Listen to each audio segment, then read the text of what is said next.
Bienvenue dans ce deuxième épisode de la série d'introduction à Pygame.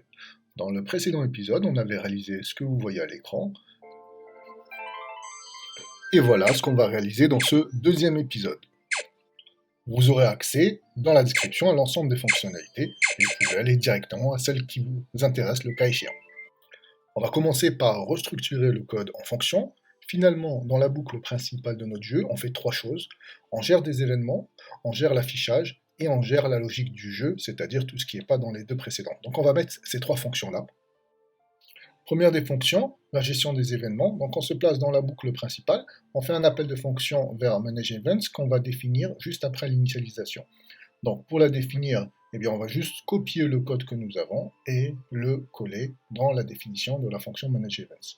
On va avoir un petit problème parce qu'on a une variable run qui est affectée et qui est une variable qui est définie dans le corps de notre programme. Et donc, on va définir cette variable comme une variable globale dans la fonction pour pouvoir la modifier. On fait la même chose avec la fonction GameLogic, une fonction qui va gérer toute notre logique de jeu, c'est-à-dire tous les traitements que nous allons avoir dans le jeu, en dehors des traitements qui sont faits en cas de détection d'événements. Et il nous reste la dernière fonction, qui est la fonction drawGame, qui va dessiner tout ce qu'il faut afficher sur l'écran. Donc pareil, on reprend le code qu'on avait précédemment développé. Voilà, on a un programme maintenant dont le code est bien structuré. On a différentes parties bien identifiées. Après l'import des bibliothèques, l'initialisation des variables, y compris la variable run que j'ai remis ici. Ensuite, des parties avec nos trois fonctions, la fonction de gestion des événements, la fonction de gestion de la logique du jeu et la fonction qui va afficher sur l'écran. Après, on a la partie sur la boucle principale du jeu. Voilà, maintenant on va pouvoir approfondir et améliorer les fonctionnalités.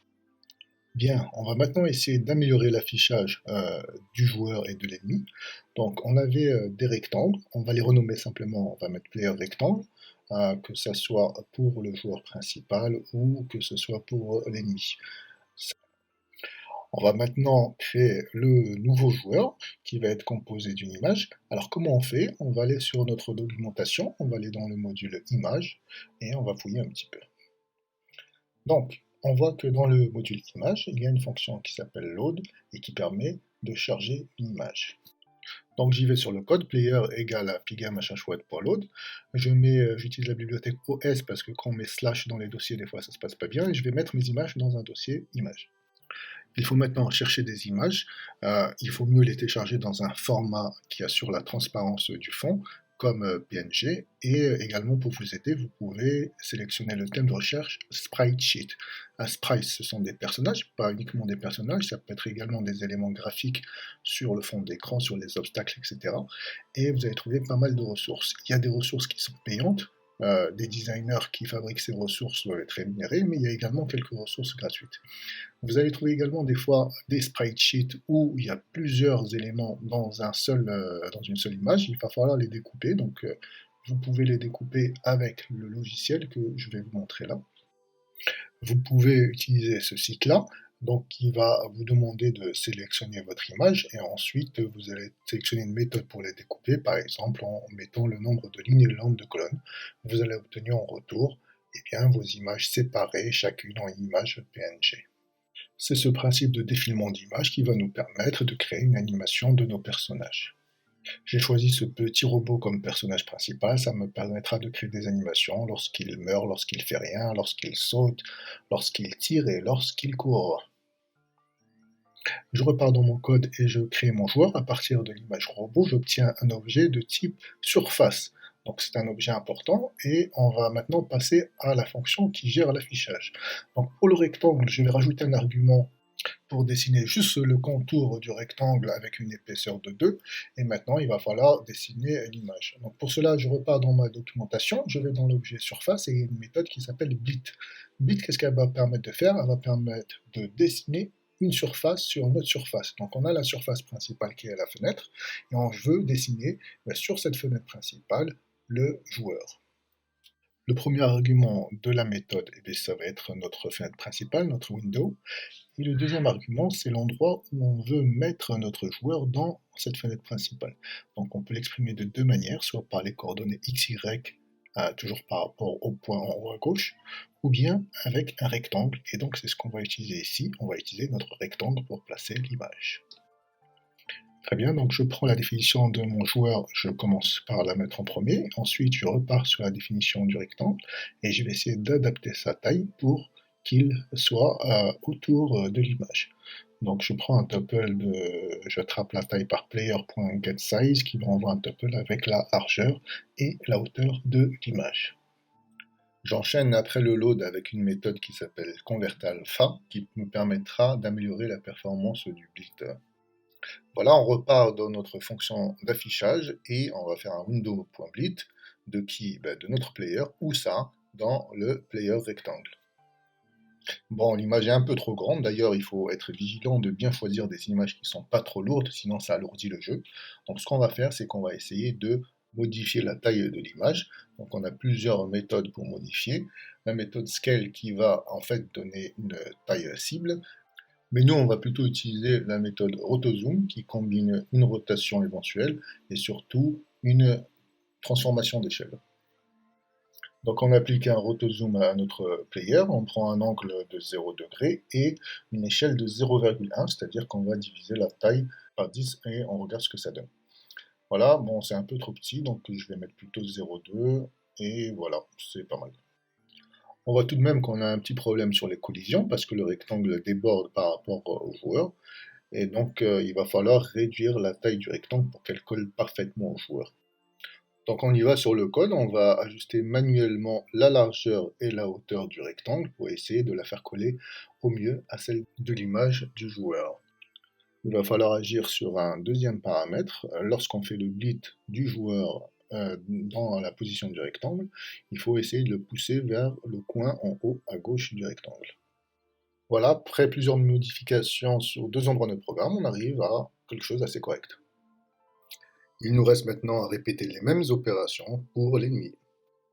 Voilà, maintenant on va ajuster comme tout à l'heure, à la fois en agissant sur la taille du rectangle et sur la position de l'image dans le rectangle. On a maintenant des rectangles qui entourent correctement l'image et on pourra gérer des collisions correctement. On a toujours notre joueur qui peut sortir de l'écran lorsqu'on le fait bouger et donc on va essayer d'ajuster ça. Dans la fonction Manage Events, avant d'autoriser un mouvement, on va vérifier que les coordonnées le permettent. Pour ne pas sortir sur la gauche, il suffit que la coordonnée en X soit positive. Pour ne pas sortir sur la droite, il suffit que la coordonnée en X soit inférieure à la taille de l'écran, à la largeur de l'écran, auquel on enlève la largeur du rectangle, avec éventuellement un petit ajustement pour tenir compte du pas. Ok, ça marche correctement. On va pouvoir maintenant faire la même chose pour ne pas sortir de l'écran par le haut et par le bas, donc on adapte ce qu'on a fait précédemment. Voilà, notre joueur ne sort plus de l'écran. On va essayer maintenant de customiser un petit peu notre interface. On va commencer déjà par agrandir la fenêtre de jeu pour avoir une surface de jeu un peu plus grande. Voilà, c'est pas mal comme ça. On repart sur notre documentation, on regarde dans le module Display, il y a des méthodes qui vont nous permettre de changer le titre de notre fenêtre et également l'icône de lancement de la fenêtre. Pour changer l'icône, on va utiliser la méthode setIcon qui prend comme paramètre une surface qui correspond à l'image de notre icône. Dans le code, juste après la création de ma fenêtre principale, je vais invoquer setIcon en mettant en paramètre un bout de code qui va me créer la surface correspondant à l'image de mon icône. Voilà, j'ai l'icône par défaut qui a été remplacée par ma petite manette qui est mon icône. On va maintenant ajouter un titre à notre fenêtre principale en invoquant la méthode setCaption et en mettant en argument le texte que l'on souhaite. On va maintenant rajouter une image de fond à notre fenêtre principale. C'est le même principe que les blits que nous avons vus précédemment, simplement cette fois-ci, il faut bien commencer par l'image de fond avant de rajouter les autres images dessus. Voilà, bon, l'image est un peu trop grande, donc on va essayer de redimensionner l'image pour la faire coller avec la taille de notre fenêtre. Donc pour cela, on va utiliser cette fois-ci la méthode scale et on va passer en argument tout simplement la taille de notre fenêtre principale. Voilà, j'ai maintenant la taille de mon image de fond qui colle avec la taille de ma fenêtre principale. On va maintenant rajouter un sol où vont se déplacer les personnages. C'est toujours la même chose, on commence par créer l'image et ensuite on va la blitter sur la fenêtre principale. On va modifier la taille de l'image. Donc pour la largeur, ça va être la largeur de l'écran. Et pour la hauteur, on va garder pour le moment la hauteur de l'image originale. On va maintenant faire un bleed de notre sol sur l'image. Concernant la position, eh bien, en X c'est 0 et en Y, il faudrait la mettre à la hauteur de la fenêtre moins la hauteur du sol. Voilà, pour la largeur c'est bon, par contre pour la hauteur c'est un peu grand, donc ce que je vais faire c'est que je vais faire une division par 2 de la hauteur initiale. Voilà, c'est pas mal, on va garder ça comme ça. On va maintenant essayer de fixer les sprites au sol. Pour cela, au niveau du player rectangle, on va essayer d'adapter sa position en Y pour que le joueur ait ses pieds au même niveau que le sol. On se crée une petite variable pour stocker la position en Y du dessus du sol. On va mettre la valeur en Y des rectangles du joueur et de l'ennemi à cette valeur. Et on va désactiver les mouvements en haut et en bas du joueur. Voilà ce que ça donne, il y a quelques petites erreurs qu'on va corriger. On n'oublie pas que l'origine du repère, c'est toujours en haut à gauche, donc pour arriver là où on veut, il faut qu'on retire également la hauteur du joueur. Et puis dans l'ajustement, on avait aussi un écart de moins 16 entre la hauteur du joueur de l'image et du rectangle. Il va falloir qu'on la compense en rajoutant plus 16. Ok, c'est bon maintenant, on a bien les pieds du joueur qui seront sur le sol. Bon, ben on va faire exactement la même chose pour le zombie, on passe par les mêmes étapes avec les ajustements correspondants.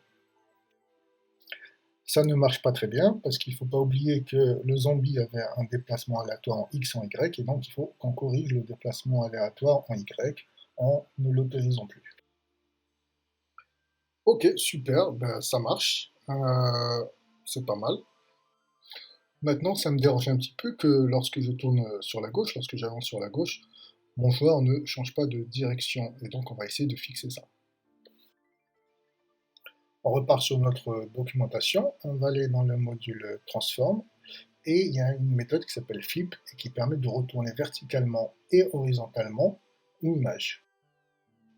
Cette méthode prend en argument la surface que l'on veut retourner, et deux booléens pour savoir si on veut le retourner horizontalement et verticalement. Donc dans mon code, au niveau de la définition de l'image, je vais faire un flip en mettant les booléens aux bonnes valeurs. Voilà, mon robot s'est bien retourné. Maintenant, il va falloir le retourner au bon moment. C'est quand le bon moment? Eh bien, c'est quand on va changer de direction. Donc, ce qu'on va faire, c'est qu'on va se mettre une petite variable pour mémoriser la direction, right direction, qu'on met à true. Donc au départ, on regarde sur la droite. Ensuite, on se place dans Manage Events, à l'endroit où on va déplacer notre joueur. Si on est ici, c'est qu'on essaye de se déplacer vers la gauche, donc on va tester notre booléen. Si jamais on est en train de regarder la droite, on va faire un flip. Bon, je vais juste renommer la variable, je vais plutôt l'appeler playerRight. Et donc si playerRight est vrai, eh bien on réalise notre flip. Comme on essaye de modifier la variable player, qui est définie en dehors de la fonction, eh bien, il va bien falloir la déclarer comme variable globale au début de notre fonction. On n'oublie pas de mettre à jour la variable qui mémorise la direction, donc juste après avoir fait le flip, eh bien, on met playerRight à false pour indiquer que maintenant le joueur regarde sur la gauche. Et comme on a modifié la variable playerRight, donc il faut bien ne pas oublier de la déclarer comme variable globale. Bien, notre joueur maintenant se redirige bien vers la gauche lorsqu'on se dirige vers la gauche. Par contre, l'inverse reste à faire, donc on va faire la même chose pour qu'il revienne en se diriger vers la droite. Maintenant, ça fonctionne correctement dans les deux directions. On peut essayer de faire diriger l'ennemi lorsqu'il apparaît vers le joueur. Mais on va arrêter ici pour cet épisode, pour pas faire trop long. Donc on verra ça au prochain épisode, ainsi que la musique et le bruitage. Donc j'espère que ça a été clair. Vous avez encore une fois accès au code en bas. N'hésitez pas si vous avez des questions et bon courage.